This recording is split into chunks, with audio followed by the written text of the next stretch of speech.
ahead on News 8, Air Base 4 takes a day for celebration. That story and more coming up right after sports news, your island weather forecast, and the latest Escudo rate. My name is Cari Mercer. I'm 43 years old and I'm a survivor of domestic and sexual abuse. Once the abuse ends, we struggle for a long time. Not everyone. Trauma is different for everyone. How people cope is different for everyone. But I think the underlying thread that stays the same is that when we are all going through what we are going through, whether it is the abuse or the aftermath, a lot of us feel alone. And there are people that we surround ourselves with that haven't experienced trauma or the type of trauma that we have experienced, and they think, in some cases, that we should get over it or get over it quicker or cope differently or just go to therapy or just forget it. And the problem is that it's not that easy. Just telling our story doesn't fix things. It doesn't make what happened better. It may change things for people in the future, but it doesn't fix what happened to us in the past. And so we run into a problem where we are dealing with the stigmas behind PTSD and everything that goes along with the aftermath of trauma. You could just say, I suffer with PTSD. The main point of this documentary is not necessarily about the trauma, it's about living with trauma. Right. Because that's the conversation nobody has. Mm-hmm. Okay.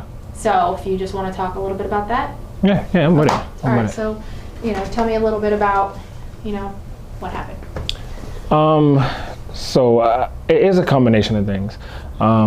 I think that majority of PTSD starts from our childhood and then kind of explodes, when we become adults. So I was always outcast as a child, even from my family. Going through a lot of things. I lived inside of a household where it was an abusive relationship with my dad always in and out of jail, on drugs, drinking alcohol, so my mom had to deal with that. Going to the military, then becoming an outcast with that as well. People think that racism is over, but it's still big, even in the military. Even me being sent to South Korea was for a punishment that I didn't even do. And then after my orders was there, it was like, well, it's too late, we can't reverse them. So I was kind of stuck in positions, even when I've been deployed, dealing with that. So now, hearing the gunshots and, hardly sleeping sometimes, because of flashbacks of being in certain situations. It's kind of rough, but learning to live with it. And I always tell people, the nicest people sometimes have the worst stories. All right, go ahead. My name is Indigo Granger, and I'm 35 years old. Okay. My name is Kendra Zhuang. I'm 24. And my whole life has been kind of traumatic. I think it's, it's one of those things where one thing leads to another. So Ashley, I'm 24. Would you say your trauma was more physical or mental?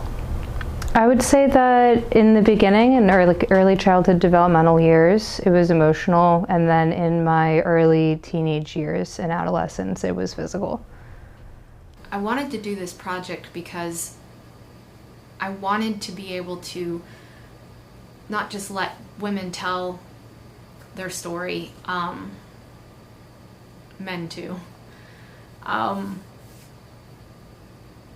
wanted to hear how people dealt with their trauma, because I feel like it's necessary for people, including myself, to hear how similar it is, and how we react to our triggers, how we may respond. It's a story that's ongoing, and a story that will never end. And even now, interviews that are coming in with no end date in sight. So if you're someone with a story to tell, or someone who wants to talk about what it's like to live after the trauma, or someone who has been a support system for someone who has dealt with trauma, this is your platform. This is your time to tell your story. It's the story that hasn't been told. It's time for you to speak for her. It's time for you to speak for him. It's time for you to speak for them.